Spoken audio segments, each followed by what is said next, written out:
بیٹیوں کو پڑھایا ہے، بیٹیوں کو دین کی تعلیم دی ہے، لیکن جب رشتہ کرنے کی باری آئی ہے بے دین کے ساتھ اس کا ناطہ جوڑ دیا ہے۔ وہ روتی رہی، وہ چلاتی رہی، وہ کہتی رہی نہیں یہاں پر رشتہ نہیں کرنا، اس کے پاس دین کوئی نہیں ہے، یہ سگریٹ پینے والا ہے، یہ بے نمازی ہے، یہ جوا کھیلنے والا، اس کے چہرے پر داڑھی کوئی نہیں، مجھے یہ پسند کوئی نہیں، اس کا کردار اچھا کوئی نہیں، نہیں، اس کے پاس نوکری پکی موجود ہے، یہ مالدار ہے، اس کے پاس فیکٹری ہے، تو عائش کرے گی وہاں پر سکون سے رہے گی۔ رب کبریا کی قسم ہے جہاں پر میرے نبی کی سنت نہ ہو وہاں سکون نہیں آیا کرتا، جہاں نماز نہ پڑھی جائے وہاں سکون نہیں آیا کرتا، جہاں قرآن کی تلاوت نہ ہو وہاں سکون نہیں آیا کرتا، جہاں پر حلال کی روزی نہ ہو وہاں پر سکون نہیں آیا کرتا، جہاں پر میرے نبی کے اخلاق نہ ہو وہاں پر سکون نہیں آیا کرتا۔ یہ مال سے، یہ دولت سے آپ چیزیں سہولیات تو خرید سکتے ہیں، سکون نہیں خرید سکتے ہیں۔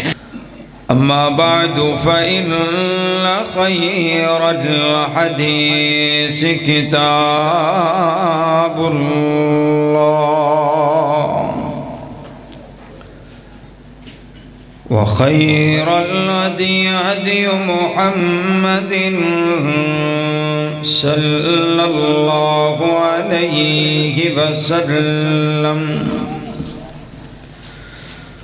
وشر الأمور محدثاتها وكل محدثة بدعة وكل بدعة ضلالة وكل ضلالة في النار۔ أعوذ بالله السميع العليم من الشيطان الرجيم، بسم الله الرحمن الرحيم۔ يا أيها الذين آمنوا اتقوا الله حق تقاته ولا تموتن إلا وأنتم مسلمون۔ يا أيها الناس اتقوا ربكم الذي خلقكم من نفس واحدة وخلق منها زوجها وبث منهما رجالا كثيرا ونساء، واتقوا الله الذي تساءلون به والأرحام إن الله كان عليكم رقيبا۔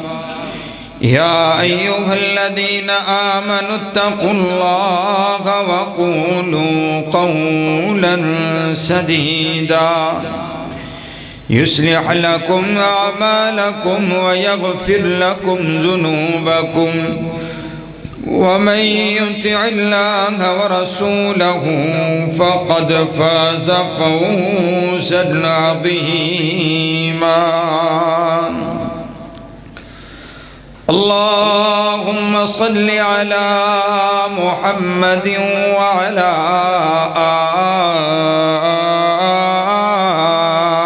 آل محمد كما صليت على إبراهيم وعلى آل إبراهيم إنك حميد مجيد۔ اللهم بارك على محمد وعلى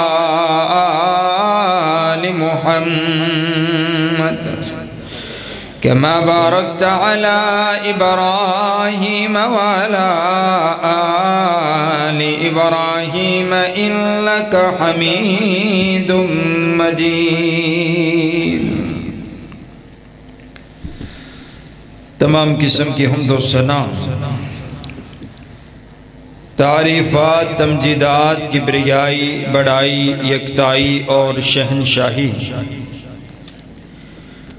اس ایک اللہ رب العالمین کے واسطے جو ساری کائنات کا خالق بھی ہے، مالک بھی ہے، داتا بھی ہے، مشکل کشا بھی ہے اور حاجت روا بھی ہے، بگڑی کو بنانے والا بھی ہے، داتا بھی ہے، غوث اعظم بھی ہے، دستگیر بھی ہے اور لجپال بھی ہے، کائنات کا شہنشاہ ہے، کائنات کا رازق ہے، کائنات کا خالق ہے، کائنات کا مالک ہے، کائنات کا داتا ہے۔ تمام تعریفیں اسی کے لیے، حمد و ثنا اسی کے لیے،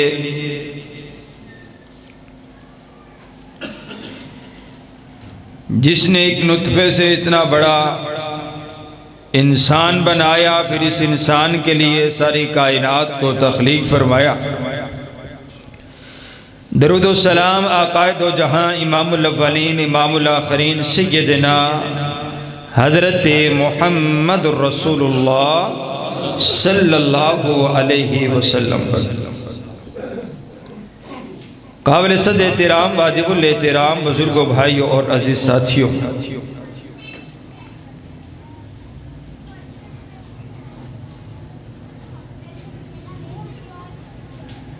اللہ رب العالمین نے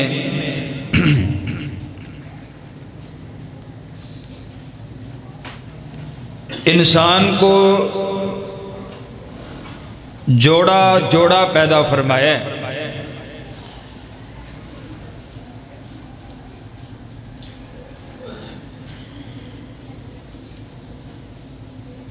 انسان کی جو نسل چلتی ہے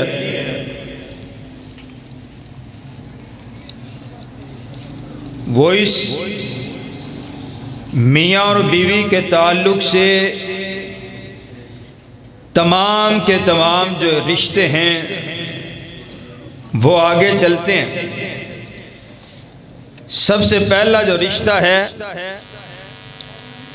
وہ میاں اور بیوی کا رشتہ ہے۔ اس کے بعد اگر بیٹے کا رشتہ ہے، اگر کوئی چچا ہے، اگر کوئی تایا ہے، اگر کوئی ماموں ہے، یہ جتنے رشتے ہیں یہ تمام کے تمام رشتے اس ایک رشتے میں سے نکلتے ہیں۔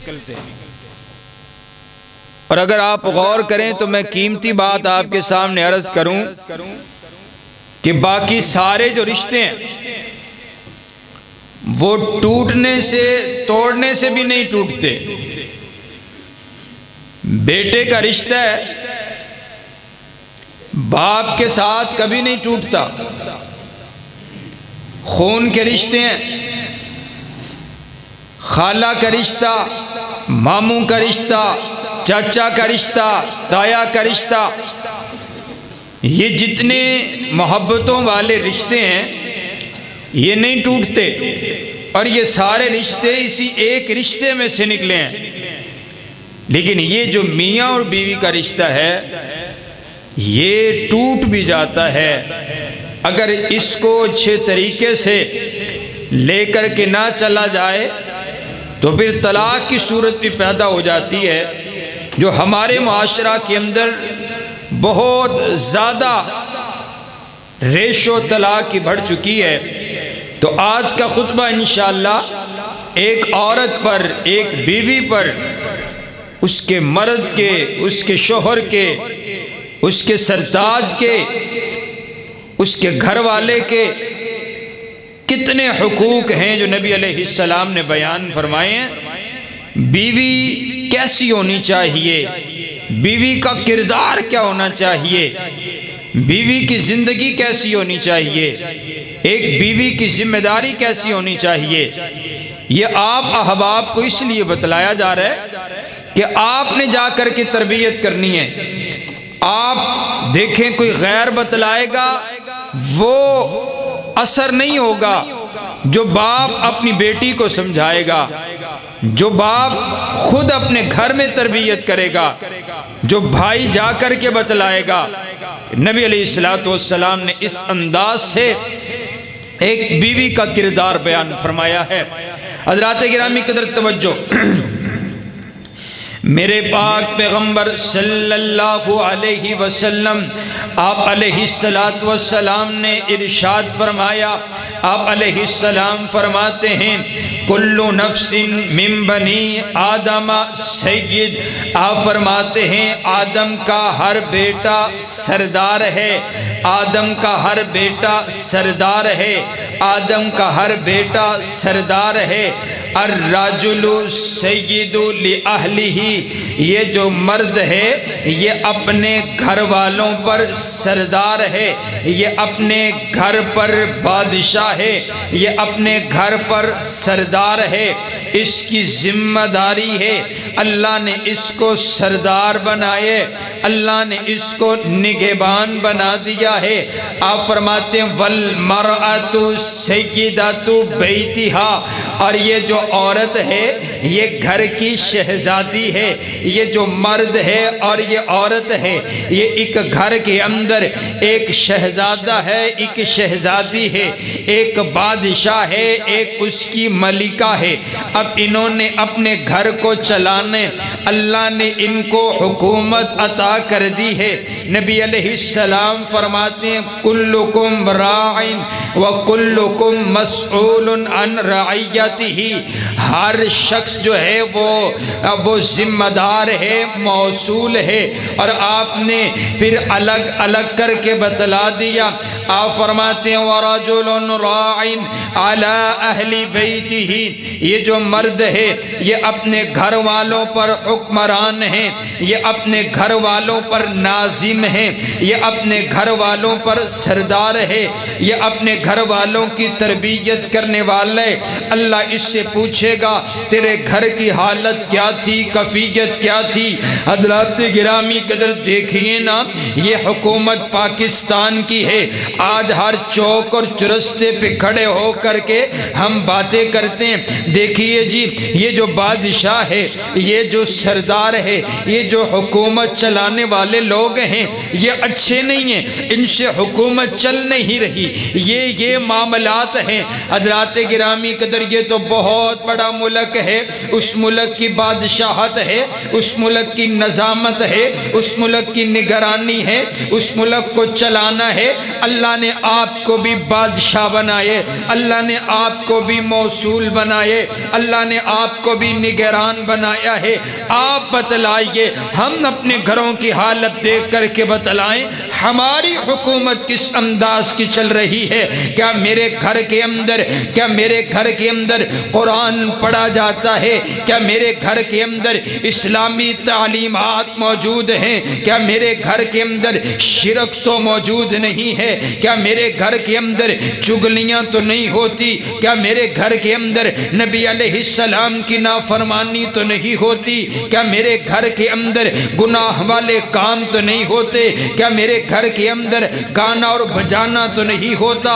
کیا میرے گھر کے اندر 22 گھنٹے ٹیلی ویژن تو نہیں چلتا؟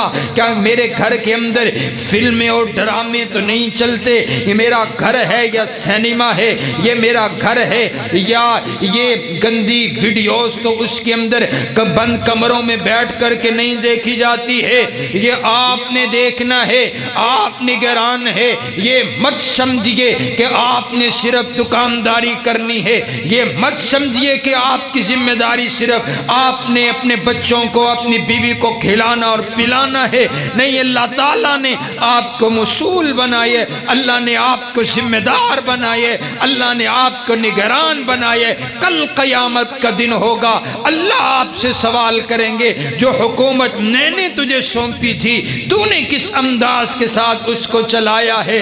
تو آج یہ بات سمجھ لیجئے کہ ہم اپنے گھر پر نگران ہیں، یہ نہ ہو کل قیامت کا دن ہو آج اگر ایک بیٹی پردہ نہیں کرتی، کل قیامت والے دن اللہ اس سے پوچھے تو نے پردہ کیوں نہیں کیا؟ نبی علیہ السلام کی حدیث تھی، میرے نبی کی بات تجھ تک پہنچ کی تھی، تو وہ بیٹی کہیں یہ نہ کہہ دے میرے باپ نے مجھے پردہ نہیں کروایا، میرے باپ نے پوری زندگی کبھی مجھے کہا ہی کوئی نہیں، کوئی اہلیہ نہ کہہ دے کہ میرے شوہر نے کبھی مجھے منع نہیں کیا فلاں سے بات کیوں کر رہی ہو، کبھی منع نہیں کیا کہ فلاں غیر محرم رشتہ دار ہیں تم ان سے ملاقات کیوں کر رہی ہو، کبھی مجھے منع نہیں کیا کہ بغیر پردے کے باہر کیوں جا رہی ہو، کہیں ایسا نہ ہو کل قیامت کا دن ہو ان کا ہاتھ ہو اور ہمارا گریبان ہو، کیونکہ ہم موصول ہیں اور موصول وہ ہوتا ہے جس سے سوال کیا جاتا ہے۔ ہم اس سے بچ نہیں سکتے، ہم نکل نہیں سکتے۔ صرف ذمہ داری اتنی نہیں ہے کہ بس سارا دن کام کاج کر کے اور پتہ ہی کوئی نہیں کہ میرے گھر پہ چل کر حاجی صاحب ہیں، نمازی ہیں، حاجی صاحب ہے، داڑھی رکھی ہوئی ہے، تمام کی تمام چیزیں ہیں۔ میں واللہ ممبر رسول پہ کھڑے ہو کر کے بات کر رہا ہوں، میں نے مشاہدہ کیا ہے کہ جتنے یہ حاجی صاحبان ہیں، جتنے یہ معصوم ہیں اور جتنے یہ نیک ہیں، اتنے ہی اپنے گھر سے بے خبر ہے۔ باپ بڑا اچھا ہے، بڑا نیک ہے، ذمہ دار بڑا اچھا ہے، لیکن گھر کا معلوم ہی پتہ ہی کوئی نہیں، منع ہی کوئی نہیں۔ یاد رکھیے صرف یہ نیکی نہیں ہے کہ صرف آپ عبادت کرتے رہیں اور آپ گناہ کو دیکھ کر کے روکتے نہیں ہیں تو آپ برابر کے مجرم ہیں۔ یہ مت سمجھیے کہ بھی میں مسجد کا ناظم ہوں اور میرا تعلق مسجد کے انتظامیہ کے ساتھ ہے، میں مسجد چلاتا ہوں، میں مسجد کو چندہ دیتا ہوں اور میرا تعلق نیک لوگوں کے ساتھ ہے تو بس اتنی بات کافی ہے۔ نہیں حضرات گرامی قدر، سب سے پہلی بات ہم نے یہ سمجھنی ہے کہ ہم موصول ہیں، ہم سے سوال ہونا۔ حضرات گرامی قدر آئیے اب توجہ میری طرف رکھیے۔ میرے پاک پیغمبر علیہ السلام نے وضاحت فرما دی اور آئیے رب کا قرآن کیا کہتا ہے۔ قال اللہ تبارک و تعالی ومن آیاتہ ان خلق لکم من انفسکم ازواجا لتسکنوا الیہا وجعل بینکم مودۃ ورحمہ ان فی ذلک لآیات لقوم یتفکرون۔ میاں اور بیوی کا جو رشتہ ہے یہ اللہ کی نشانیوں میں سے ایک نشانی ہے۔ کائنات کا شہنشاہ کہتا ہے کہ میں نے ایک ہی جان میں سے یہ پیدا کیا، یہ جوڑا پیدا کیا ہے۔ حضرات گرامی قدر جوڑا بنایا ہے اور یہ جو میاں اور بیوی کا رشتہ ہے توجہ میری طرف رکھیے، یہ کس لیے ہے؟ لِتَسْكُنُوا إِلَيْهَا۔ اللہ کائنات کا جو خالق ہے، جو کائنات کا شہنشاہ مالک ہے، جس نے پیدا فرمایا، وہ کہتا ہے میں نے پیدا کیا ہے اس عورت کو، اس بیوی کو میں نے پیدا کیا ہے کس لیے؟ لِتَسْكُنُوا إِلَيْهَا، تاکہ تم اس سے سکون حاصل کرو۔ معنی یہ ہوا بیوی وہ ہے جو سکون دے، بیوی وہ ہے جو راحت پہنچائے اپنے شوہر کو، بیوی وہ ہے جو باعث رحمت ہو، باعث برکت ہو۔ حضرات گرامی قدر اس عورت کا کام سکون دینا ہے، اس عورت کا کام ہے اپنی زبان سے، اپنے اخلاق سے، اپنے کردار سے، اپنی خدمت سے، اپنے معاملات سے، اپنے پیار سے، اپنی محبت سے اپنے شوہر کو سکون اپنے شوہر کو سکون پہنچائے۔ نبی علیہ السلام نے فرمایا سب سے بہترین عورت وہ ہے کہ جب اس کا شوہر گھر آئے، کام کاج کر کے آئے، سارا دن تھک ہار کر کے آئے، باہر کے معاملات سے تھک کر کے آئے، یہ اپنے شوہر کا استقبال کرے۔ حضور فرماتے ہیں یہ ایسی نگاہ سے دیکھے، ایسی مسکراہٹ اپنے لبوں پر رکھے، یہ ایسا استقبال کرے، ایسے اخلاق کے ساتھ اس کو ملے کہ اس کی ساری تھکن اتر جائے، کیونکہ اس کی ذمہ داری ہے۔ بیوی کا معنی، بیوی کی ذمہ داری سکون ہے۔ بیوی اسے قرآن نے کہا ہے کہ جو مرد کو اپنے شوہر کو سکون پہنچائے۔ حضرات گرامی قدر وَجَعَلَ بَيْنَكُمْ مَوَدَّةً وَرَحْمَةً، اگر بیوی ایسا کردار ادا کرے گی، اگر بیوی سکون کا باعث ہوگی تو وہ گھر مودت بن جائے گا، رحمت بن جائے گا۔ اللہ ان دونوں کے درمیان محبت پیدا فرما دے گا۔ خدمت سے محبت ملتی ہے، یاد رکھیے گا، خدمت سے محبت ملتی ہے۔ جب میاں اور بیوی کے درمیان محبت کا یہ تعلق ہوگا، اللہ اس گھر کے اوپر اپنی رحمتوں کا نزول فرما دے گا۔ جس گھر میں بیوی اچھی نہیں ہے، جس کی زبان اچھی نہیں ہے، جو اپنے شوہر کی خدمت نہیں کرتی ہے، اس گھر پر رحمتوں کا نزول نہیں ہوتا۔ وہ گھر رحمت نہیں ہے، وہ زحمت ہے، یہ یاد رکھیے گا۔ حضرات گرامی قدر آئیے پہلی بات عرض کروں، اب یہ آغاز کہاں سے ہوتا ہے؟ حضرات گرامی قدر سب سے پہلی یہ جو بیوی، جب آپ نے بیوی کا انتخاب کرنا ہے، جب آپ نے رشتے کا انتخاب کرنا ہے، اس وقت آپ نے سوچنا ہے، یہ نہ کہا کیجئے کہ جناب والا میری اہلیہ اچھی کوئی نہیں، میری اہلیہ نماز نہیں پڑھتی ہے، میری اہلیہ پردہ نہیں کرتی ہے، میری اہلیہ میری خدمت گزاری نہیں کرتی ہے، میری اہلیہ، میری بیوی کا انداز ایسا، کردار ایسا۔ نہ بابا، نہ آپ اندھے تو نہیں تھے، آپ نبینے تو نہیں تھے۔ جب آپ نے رشتے کا انتخاب کیا، میں آپ سے سوال کرتا ہوں، آپ نے کیا دیکھ کر کے رشتہ طے کیا ہے؟ حضرات گرامی قدر ہمارا معاشرہ ایسا دین سے دور ہو گیا، بڑے بڑے اہل حدیث، بڑے بڑے دیندار،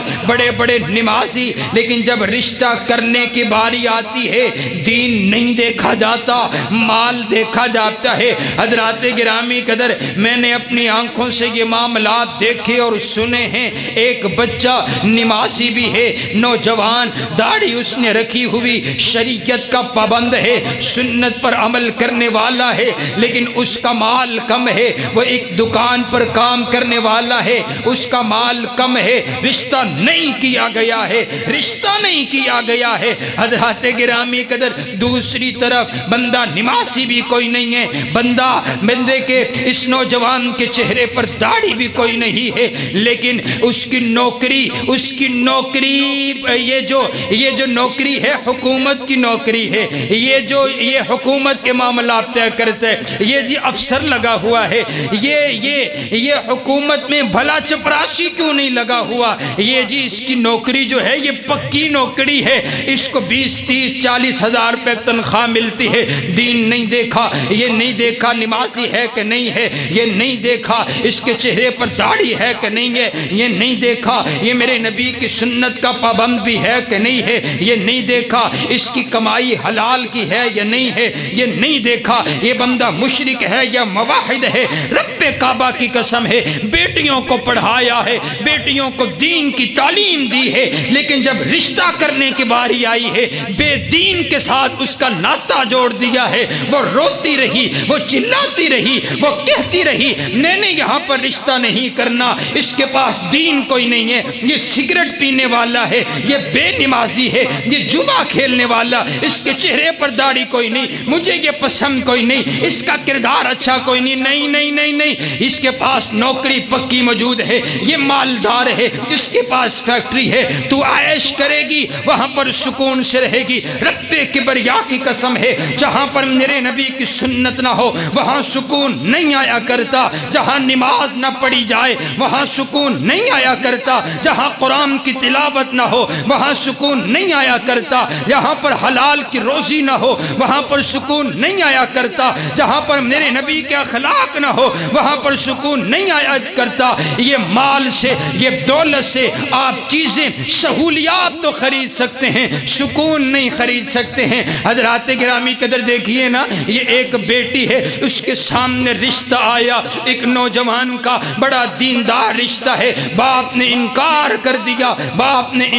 کر دیا، دوسرا رشتہ آیا ہے، اس کے پاس نوکری اچھی ہے، مالدار دار ہے لیکن بے دین ہے، بے دین ہے، واضح نظر آ رہا ہے کہ بے دین ہے، نماز نہیں پڑھتا۔ بیٹی نے کہا بابا آپ نے یہاں پر رشتہ طے کیوں کیا ہے؟ کہا بیٹا پھر کیا ہوا نماز نہیں پڑھتا، اللہ ہدایت دے دے گا، نماز پڑھنے لگ جائے گا، پھر کیا ہوا اگر بے دین ہے اللہ دین کی سمجھ دے دے گا۔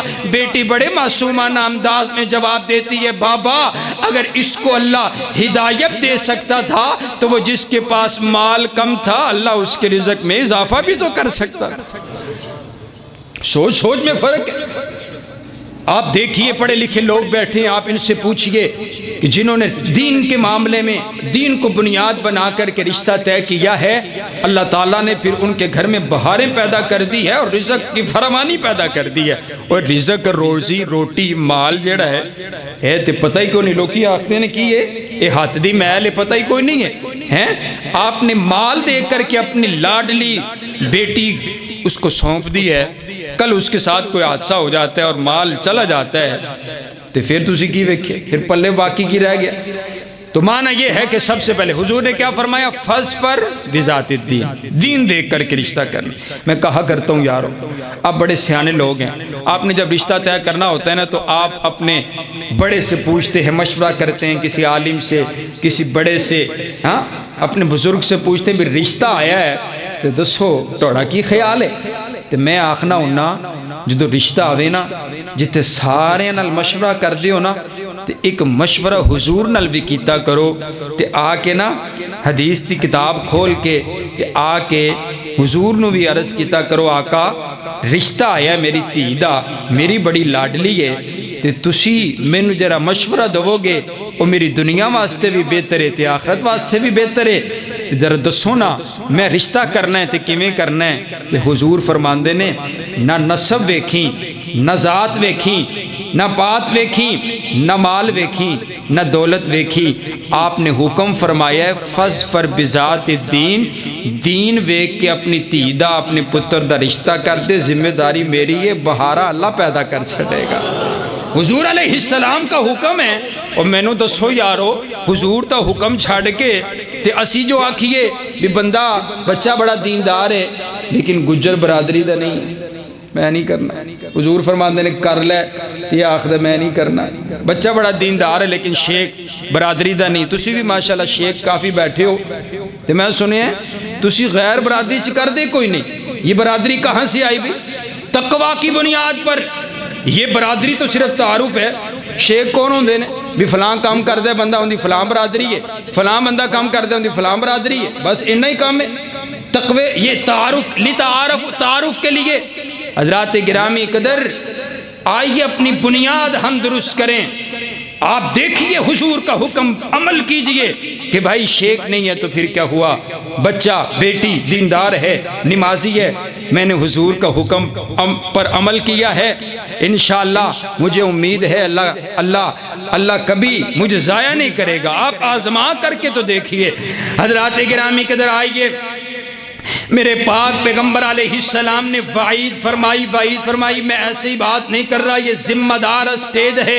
حضرات گرامی قدر حضور کی حدیث سنیے، آپ نے فرمایا اذا اتاکم من ترضون دینہ وخلقہ فزوجوہ، آپ فرماتے ہیں اگر تمہارے گھر میں رشتہ آیا ہے، آپ کو اس کا دین پسند ہے، آپ کو اس کا اخلاق پسند ہے، گواہی مل گئی ہے کہ منڈا 5 وقت دا نمازی ہے، گواہی مل گئی ہے بیٹی 5 وقت کی نمازی ہے، گواہی مل گئی ہے بیٹی پردہ کرنے والی ہے، گواہی مل گئی ہے دین کا علم رکھنے والی ہے۔ حضرات گرامی قدر حضور فرماتے ہیں رشتہ آ گیا آپ کے گھر کے اندر، پیغام آ گیا پیغام، اس کا رشتہ آیا ہے جس کا دین بھی اچھا ہے، اخلاق بھی اچھا ہے، لیکن آپ کسی اور وجہ سے انکار کر دیتے ہیں کہ یہ اس وجہ سے میں انکار کر رہا ہوں، سب کچھ اچھا ہے لیکن برادری میری نہیں ہے، سب کچھ اچھا ہے، نوکری پکی کوئی نہیں ہے، سب کچھ اچھا ہے، میں اس وجہ سے نہیں کر رہا۔ حضور فرماتے ہیں اگر تم نے انکار کر دیا، ان کا الا تفعلوا، اگر تم نے وہاں رشتہ نہ کیا، تکن فتنۃ فی الارض وفساد عریض، آپ فرماتے ہیں زمین پر اس وجہ سے فتنہ برپا ہو جائے گا کہ اخلاق کردار دین موجود تھا لیکن آپ نے رشتہ نہیں کیا۔ فتنہ برپا نہیں ہے؟ کتنی بیٹیاں ہیں جو بیچاری کماری بیٹھی ہوئی ہیں، دین کا علم ہے، اچھی ہیں، سیرت ہے، کردار ہے، لیکن کیا ہے، باپ جہیز نہیں دے سکتا۔ یہ بڑی عجیب معاملہ، جہیز کا ساری ذمہ داری ایک مرد کی ہے، ساری ذمہ داری ایک مرد کی ہے۔ یاد رکھیے گا، یہ جو مرد ہے نا، میں اس شخص کو مرد ہی نہیں کہتا کہ جو جہیز کا مطالبہ کرتا ہے۔ میں کہا کرتا ہوں جاؤ اس بوڑھے باپ سے جہیز مانگنے سے پہلے اچھا تھا تو بازار میں کھڑا ہو کر کے کسی سے بھیک مانگ لیتا، تو نے مانگنا ہی تھا، کسی سے بھیک مانگ لیتا۔ تو نے اس بزرگ میں نے دیکھا ایک مسجد میں بوڑھا باپا سوال کر رہا تھا، میں نے اپنی بیٹی کی شادی کرنی ہے، میرے ساتھ تعاون کر دو، میں نے جہیز اکٹھا کرنا ہے۔ میں نے کہا ہائے، اس بوڑھے باپ، اس غریب بندے کو بھی اس نے نہیں چھوڑا ہے کہ وہ مانگ مانگ کر کے اپنی بیٹی کا جہیز اکٹھا کر رہا ہے۔ اس سے بڑا بے غیرت انسان کون ہو سکتا ہے؟ حضرات گرامی قدر، جہیز کا مطالبہ کرنا اور اتنی لمبی لسٹ، اتنی بڑی لسٹ، میں تو حیران ہوتا ہوں۔ اس پر لکھا ہوا ہے ہمیں فریج اس کمپنی کی چاہیے، ہمیں گاڑی اس کمپنی کی چاہیے، فلاں کمپنی کی ہوئی تو واپس کر دی جائے گی، ہمیں سوٹ اس برانڈ کے چاہیے۔ اس انداز کے ساتھ ہماری قوم گر چکی ہے۔ اللہ کے پاک پیغمبر علیہ السلام نے جو طریقہ بتلایا ہے، حضرات گرامی قدر، کوئی برات کا تصور نہیں ہے، کوئی جہیز کا تصور نہیں ہے۔ ہاں یہ بات بھی یاد رکھیے گا، ایک والدین اگر بنا مانگے اپنی بیٹی کو تحفتاً کچھ بھی دیتے ہیں، وہ بالکل جائز ہے۔ یہ بھی بات درست نہیں ہے کہ آپ کہیں کہ بھئی نہیں، بالکل درستی کوئی نہیں۔ جہیز مانگنا لعنت ہے، جہیز لعنت نہیں ہے۔ جہیز کا مطالبہ کرنا، مانگنا، یہ لعنت ہے۔ آپ والدین کی جتنی استطاعت ہے وہ جس قدر دے سکتے ہیں وہ بالکل دے سکتے ہیں۔ حضرات گرامی قدر، آئیے سیدنا فاروق، یہ پہلا حق ہے، پہلا حق ہے۔ سیدنا فاروق اعظم رضی اللہ تعالیٰ عنہ کی عدالت میں ایک بوڑھا شخص آ گیا، آ کر کے کہنے لگا، اے امیر المؤمنین، یہ جو میرا بیٹا ہے نا، یہ میرا نافرمان ہے، یہ مجھ سے بدتمیزی کرتا ہے، یہ میرے گریبان کو پکڑ لیتا ہے، نافرمان ہے میرا۔ حضرت فاروق اعظم جلالی طبیعت کے میرے نبی کے صحابی، عدالت فاروقی میں فیصلہ آ گیا ہے۔ حضرت سیدنا فاروق اعظم فیصلہ فرمانے لگے تو وہ بیٹا کہنے لگا، امیر المؤمنین، میں کچھ عرض کرنا چاہتا ہوں۔ آپ نے فرمایا بالکل کیجئے۔ کہا میرا یہ حق تھا کہ یہ جو میرا باپ ہے، میرا حق تھا کہ یہ میرے لیے اچھی ماں کا انتخاب کرتا، اچھی ماں کا انتخاب کرتا، یہ ایک نیک عورت کے ساتھ شادی کرتا۔ اس نے ایک رقاصہ عورت کے ساتھ شادی کی ہے، اس نے رقاصہ، اس نے میری ماں کا جو انتخاب کیا ہے، اس نے رقاصہ عورت کے ساتھ شادی کی ہے۔ میرا پہلا حق اس نے کوئی نہیں دیا۔ دوسرا حق یہ ہے کہ میرا اچھا نام رکھتا، اس نے میرا اچھا نام نہیں رکھا۔ تیسرا حق یہ ہے، یہ مجھے دین کی تعلیم دلواتا، اس نے مجھے دین کی تعلیم نہیں دلوائی ہے۔ حضرت فاروق اعظم نے وہیں پر فیصلہ فرمائے، اے میری عدالت میں کیا لینے کے لیے آئے ہو؟ تم نے پہلے ہی اللہ اور اس کے رسول کے حکم کو نہیں مانا جب انتخاب کرنا تھا۔ بات یاد رکھیے گا، معزز سامعین یاد رکھیے گا۔ کچھ لوگ کہتے ہیں جی بچے کی تربیت کب سے شروع کی جائے؟ 10 سال کا ہو بچہ تب شروع کی جائے، 5 سال کا ہو بچہ تب شروع کی جائے، بچہ پیدا ہو تو تربیت تب شروع کی جائے، بچہ 4 ماہ کا ماں کے پیٹ میں ہو تب شروع کی جائے۔ میں کہتا ہوں نہیں نہیں نہیں، بچے کی تربیت تب شروع ہوتی ہے جب آپ اپنے لیے اپنی زوجہ، اپنی اہلیہ کا انتخاب کرتے ہیں، کیونکہ جویں دی ماں، بولو نا، جویں دی ماں ویسے بچے، جویں دی ماں میں دیتی، ٹھیک؟ رشتہ دین کے مطابق نہیں ہے، نیک سیرت کردار والا ہم سفر آپ نے نہیں چنا ہے، اور آپ کہتے ہیں آپ کی اولاد نیک ہوگی، بولو ہو سکتی؟ جیسی بنیاد ہو اس کے اوپر ویسی تعمیرات ہوا کرتی ہیں۔ حضرات گرامی قدر آئیے، یہ بنیادی چند باتیں میں نے آپ کے سامنے رکھی۔ آئیے، موضوع طویل ہو گیا۔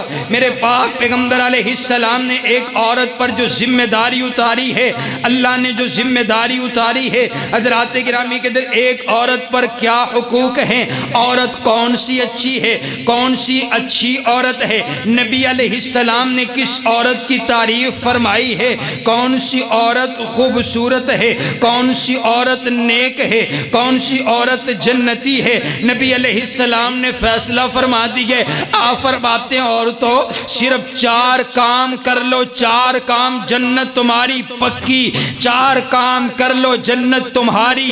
حضرات گرامی قدر کون کون سے کام ہیں ذرا گنیے گا، کتنے مشکل کام ہے۔ آپ نے کیا فرمایا، اذا صلت المرأة خمسها، 5 وقت کی نماز کو ادا کر لو۔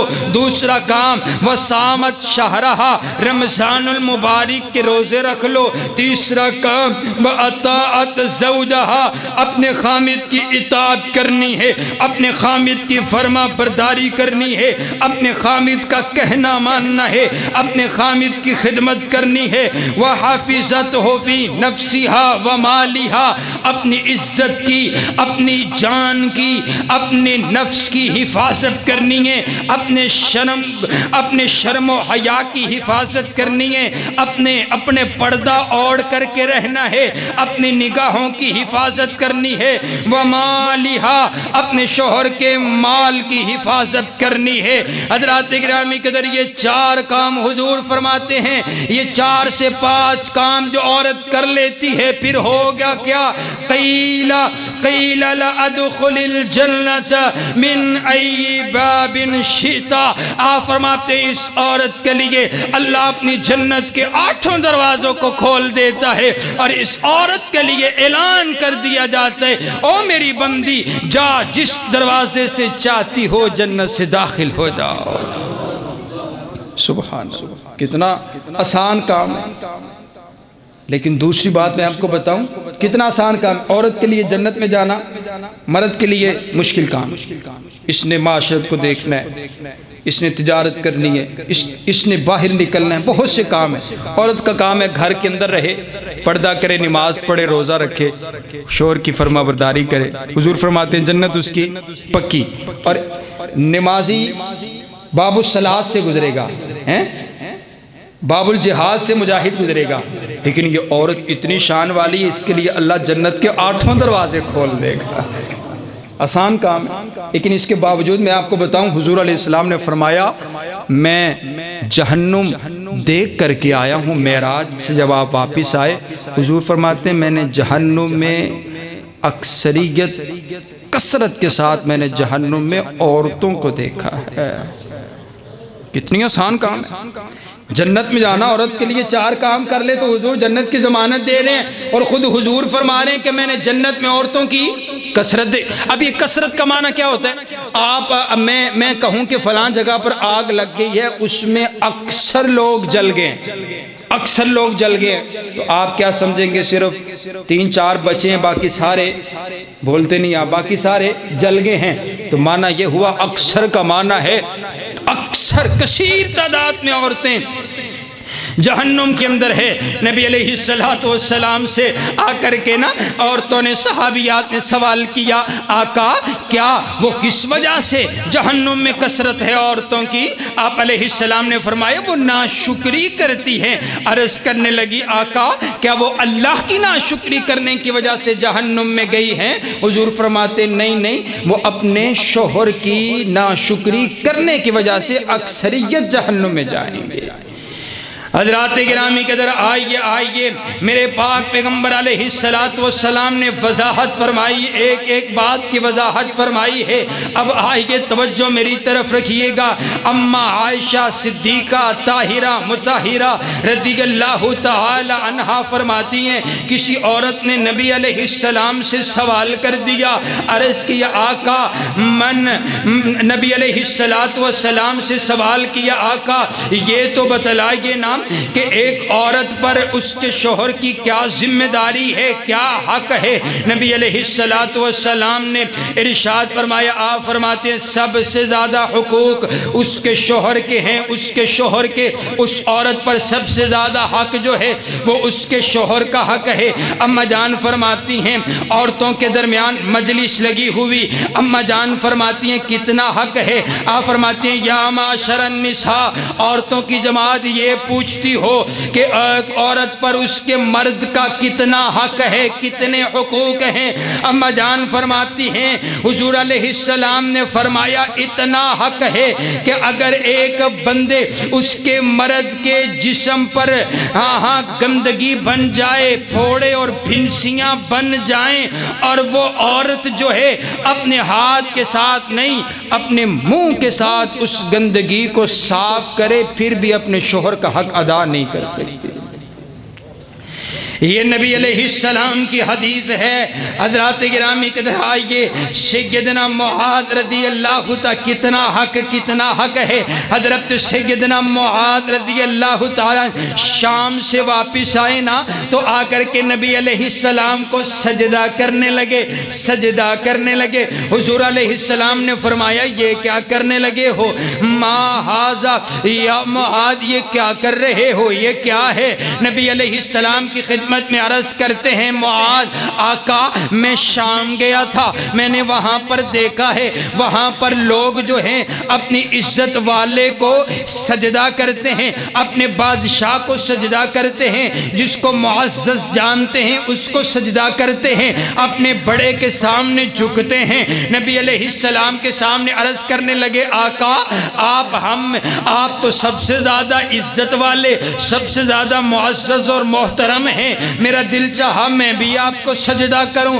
حضور فرماتے ہیں نہیں، میری شریعت میں جائز ہی کوئی نہیں ہے کہ کوئی اللہ کے علاوہ کسی غیر کو سجدہ کرے، سجدہ تعظیمی میں جائز کوئی نہیں ہے۔ آج لوگ کہتے ہیں جی یہ سجدہ تعظیمی کیا جا رہا ہے، اور کوئی بھی سجدہ ہو غیر اللہ کے سامنے سربا سجود ہونا جائز نہیں ہے۔ حضور فرماتے ہیں میری شریعت میں اللہ کے علاوہ کسی اور کے سامنے سجدہ کرنا بالکل حرام ہے، مجھے بھی نہیں سجدہ کر سکتے ہو۔ پھر حضور نے وضاحت فرمائی، آپ فرماتے ہیں لَأَمَرْتُ الْمَرْأَ أَن تَسْجُدَ لِزَوْجِهَا، اگر میں حکم دیتا نا سجدہ کرنے کا تو میں ایک بیوی سے کہتا کہ وہ اپنے شوہر کو سجدہ کرے۔ کیا معنی حضور فرما رہے ہیں؟ سجدہ اللہ کے علاوہ کسی اور کو جائز کوئی نہیں ہے، مجھے بھی سجدہ نہیں کر سکتے، اللہ نے مجھے بڑی شان عطا کی ہے، لیکن اگر میں حکم دیتا تو میں یہ حکم دیتا، میں عورت کو کہتا کہ تمہارے لیے اس کائنات میں سب سے معزز، سب سے محترم، سب سے عظیم، سب سے پیارا تمہارا شوہر ہے، تم اس کے سامنے سجدہ کیا کرو۔ معنی یہ ہوا کہ اللہ کے حقوق کے بعد سب سے زیادہ جو حق ہے نا وہ ایک عورت پر اس کے شوہر کا حق ہے۔ حضرات گرامی کے در اگلی حدیث سنیے، میرے پاک پیغمبر علیہ السلام کے پاس آیا، آ کر کے صحابی عرض کرتا آقا وہ جو میرا اونٹ ہے نا وہ دیوانہ ہو گیا ہے، وہ جو میرا اونٹ ہے وہ پاگل ہو گیا ہے، لوگوں کو مارتا پھرتا ہے، میں نے اس کو بند کیا ہے باغ کے اندر، آئیے نا ذرا آ کر کے دیکھیے تو صحیح نا۔ نبی علیہ السلام چل دیے ہیں، صحابہ ساتھ ہیں، باغ کے دروازے پر پہنچے، حضور علیہ السلام اندر تشریف لانے چلے ہیں، ایک صحابی نے نا آگے یوں ہاتھ رکھ دیا، عرض کرتے ہیں آقا آپ ٹھہر جائیے نا، ہم پہلے جاتے ہیں، وہ جانور ہے، اونٹ ہے، دیوانہ ہو گئے، پاگل ہو گئے، اسے کیا معلوم ہے کہ آپ اللہ کے نبی ہیں، اسے کیا معلوم ہے کہ آپ کی عزت شان مقام کیا ہے، کہیں آپ کو نقصان نہ پہنچا دے، میں خود پہلے چلتا ہوں، میں جا کر کے پہلے اس کو دیکھتا ہوں، آپ پھر تشریف لائیے۔ حضور علیہ السلام فرماتے ہیں پیچھے پیچھے ہٹ جا میرے یار، ہم خود ہی ملاقات کر لیتے ہیں۔ جب آپ باغ کے اندر داخل ہوئے، وہ بپھرتا ہوا جو اونٹ تھا، وہ جو پاگل ہو گیا تھا، اس نے جب نبی علیہ السلام کو دیکھا ہے، بھاگتا ہوا آیا، آ کر کے اپنے سر کو میرے نبی کے قدموں میں رکھ دیتا ہے، اپنے سر کو میرے نبی کے قدموں میں رکھ دیتا، سر سجدے میں رکھ دیتا ہے۔ صحابہ نے جب یہ منظر دیکھا، کہا آقا یہ آپ کو سجدہ کر رہا ہے، ہم بھی آپ کو سجدہ کریں، آپ عزت والے کرام والے، آپ محترم معزز ہیں۔ نبی علیہ السلام فرماتے نہیں نہیں، میری شریعت میں جائز کوئی نہیں اللہ کے علاوہ کسی اور کو سجدہ کیا جائے، اگر جائز ہوتا میں عورت سے کہتا کہ اپنے شوہر کو سجدہ کرے۔ بات سمجھ آ رہی ہے؟ وضاحت بات نبی علیہ السلام نے ایک ایک بات کھول کر کے بیان فرما دی۔ حضرات گرامی کے در آئیے، میرے پاک پیغمبر علیہ السلام نے ہر بات کی وضاحت فرما دی۔ آئیے ایک سوال یہ بنتا ہے کہ اگر ایک عورت ہے جو بڑی عبادت گزار ہے، اللہ کی بڑی عبادت کرتی ہے، بڑی نیک ہے، نمازیں بھی پڑھتی ہے، روزے بھی رکھتی ہے، صدقات و خیرات بھی کرتی ہے، بڑی عبادت کرتی ہے، حضرات گرامی قدر، لیکن اپنے شوہر کی فرما برداری نہیں کرتی، اس کا شوہر اس پر راضی کوئی نہیں ہے، لیکن بہت بڑی عبادت گزار ہے، تسبیحات پڑھتی ہے، عمرہ اور حج کرتی ہے، نمازیں پڑھتی ہے، صدقات و خیرات کو ادا کرتی ہے، بڑی بڑی لمبی نمازیں پڑھتی ہے، تہجد کی نمازوں کو ادا کرتی ہے، اللہ کے سامنے آنسو بہاتی ہے، اللہ کے سامنے گریہ زاری کرتی ہے، سارے معاشرہ والا سب لوگ کہتے ہیں بڑی عبادت گزار ہے، بڑی نیک عورت ہے، بڑی صالحہ عورت ہے، لیکن اپنے شوہر کی خدمت نہیں کرتی، اپنے شوہر کی فرما برداری نہیں کرتی، بڑی نیک ہے لیکن زبان کی تیز ہے، اپنے شوہر کے سامنے زبان درازی کرتی ہے، بڑی عبادت گزار ہے لیکن اپنے شوہر کے سامنے بدتمیزی کرتی ہے، بڑی عبادت گزار ہے لیکن کبھی اپنے شوہر کے لیے خدمت کوئی نہیں کی، اپنے شوہر کی تعریف کوئی نہیں کی ہے، اپنے شوہر کے لیے اچھا بول نہیں بولا ہے، اپنے شوہر کی کبھی خدمت کوئی نہیں کی ہے، اس کے لیے کیا حکم ہے؟ نبی علیہ السلام کی حدیث سنیے اور یہ بات پہنچائیے میڈیا تلک، اور میڈیا سے یہ پوری تمام کی تمام میری مائیں اور بہنیں اس بات کو غور کے ساتھ سنیں۔ آپ کی تمام عبادتیں ایک طرف ہیں، نبی علیہ السلام نے فرمایا انہو جنت کی و نارو کی، نبی علیہ السلام نے فرمایا ایک عورت کے لیے جنت بھی اس کا شوہر ہے اور جہنم بھی اس کا شوہر ہے، اگر وہ اس کی خدمت کرے گی اللہ اس کو جنت عطا فرمائیں گے، اگر وہ اس کی نافرمانی کرے گی، نافرمانی کرنے کی وجہ سے وہ شوہر اس کے لیے جہنم بن جائے گا۔ یہ بھی بالکل واضح بات۔ نبی علیہ السلام نے ایک بات کو وضاحت سے بیان فرما دیا۔ میں نے جتنے موضوعات کو بیان کیے، میں نے جتنا مطالعہ کیے، میں نے اس قدر اس سے زیادہ حقوق العباد کے حوالہ سے اتنا سخت عنوان، اتنی سخت احادیث نبی علیہ السلام کی نہیں پڑھی ہیں۔ حضرات گرامی قدر ترمذی کی روایت ہے، نبی علیہ السلام فرماتے ہیں قال رسول اللہ صلی اللہ علیہ وسلم ایما امرأة ماتت وزوجها عنها راض فدخلت الجنہ، اور وہ جو دوسری عورت ہے وہ نماز پڑھتی ہے، روزے رکھتی ہے، فرض ادا کرتی ہے، لیکن اپنے شوہر کی خدمت میں لگی رہتی ہے، اسے معلوم ہے تہجد پڑھنے میں نماز ثواب ملے گا، نفل نماز پڑھوں گی تو ثواب ملے گا، لیکن وہ نفلی نماز کو ادا نہیں کرتی بلکہ وہ اپنے شوہر کی خدمت میں لگی رہتی ہے۔ سنیے حضور علیہ السلام نے فرمایا ایک عورت اپنے شوہر کی اجازت کے بغیر نفلی نماز کو بھی ادا نہیں کرتی، اپنے شوہر کی اجازت کے بغیر نفلی روزہ بھی نہیں رکھ سکتی ہے، اپنے شوہر کی اجازت کے بغیر اللہ کی عبادت جو نفلی عبادت ہے وہ اس کو بھی نہیں کر سکتی ہے۔ فرض نماز کو ادا کرے، فرض روزوں کو ادا کرے، پردہ کرے، اپنے گھر کے اندر رہے، اس کے بعد اس کے اوپر سب سے بڑی ذمہ داری یہ ہے وہ اپنے شوہر کو راضی کرنے میں اپنے دن رات کھپا دے، اپنی ساری صلاحیات کھپا دے، اپنا اخلاق لگائے اپنے شوہر کو راضی کرنے میں، اپنی خدمت لگائے اپنے شوہر کو راضی کرنے میں، اپنی صلاحیات لگائے اپنے شوہر کو راضی کرنے میں۔ حضور علیہ السلام فرماتے ہیں ایما امرأۃ ماتت وزوجها عنها راض، ایسی عورت جو دنیا سے گئی اور دنیا سے جاتے ہوئے مرتے وقت اس کا شوہر اس کے پاس بیٹھا ہے اور اس کا شوہر اس پر راضی ہے، مرتے وقت اس کا شوہر اس پر راضی ہے۔ حضرات گرامی قدر مجھے یاد آیا سیدہ فاطمہ الزہرا رضی اللہ تعالی عنہا ساری زندگی مولا علی کی خدمت کی، اپنے سرتاج کی خدمت کی ہے، اپنے بچوں کی تربیت کی، اور اتنی تربیت کی، اتنی تربیت کی کہ جب تربیت نکھر کر کے سامنے آئی اللہ نے بھی کہہ دیا ان الحسن والحسین سیدہ شباب اہل الجنہ۔ فاطمہ نے ایسی تربیت کر دی حسن و حسین کی کہ میں نے حسن و حسین کو صرف جنت عطا نہیں فرمائی، جنتی نوجوانوں کا سردار بنا دیا ہے۔ ہاں ساری زندگی اپنے شوہر کی خدمت میں لگا دی ہے، ہاتھوں پہ چھالے بن کے خدمت کر کر کے مشکیزے سے پانی خود بھر کر کے لاتی ہیں اور آٹا خود چکی میں آٹا پیستی ہیں۔ نبی کے سردار کی نبیوں کے سردار کی بیٹی ہے اور شہزادی ہے جنت کی، جنتی عورتوں کی سردار ہے، لیکن زندگی ساری اپنے شوہر کی خدمت میں لگا دی۔ جب آخری وقت آیا نا تو حضرت علی فرمانے لگے فاطمہ میں تجھ پر راضی ہوں، فاطمہ میں تجھ پر راضی ہوں۔ رب کعبہ کی قسم ہے ایک عورت کے لیے سب سے بڑا جملہ ہے کہ اس کا شوہر مرتے وقت اس کے لیے یہ جملہ استعمال کر دے کہ میں تجھ پر راضی ہوں، اللہ بھی تجھ پہ راضی ہو جائے۔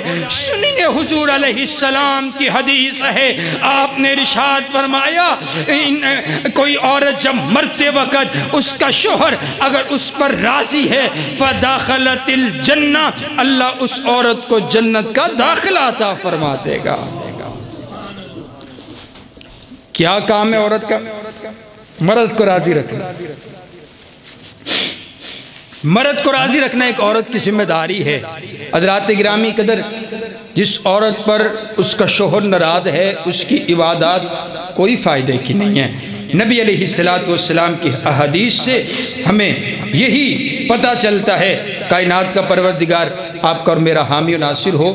انشاءاللہ اگلا خطبہ یہیں سے ہم آغاز کریں گے، اور میں اب یہ چاہتا ہوں کہ تربیتی خطبات جو ہے انشاءاللہ یہ آئندہ یہ 3-4 خطبے انشاءاللہ ہم اسی عنوانات پر پڑھائیں گے۔ تمام احباب اسی طرح محبت سے تشریف لائیں۔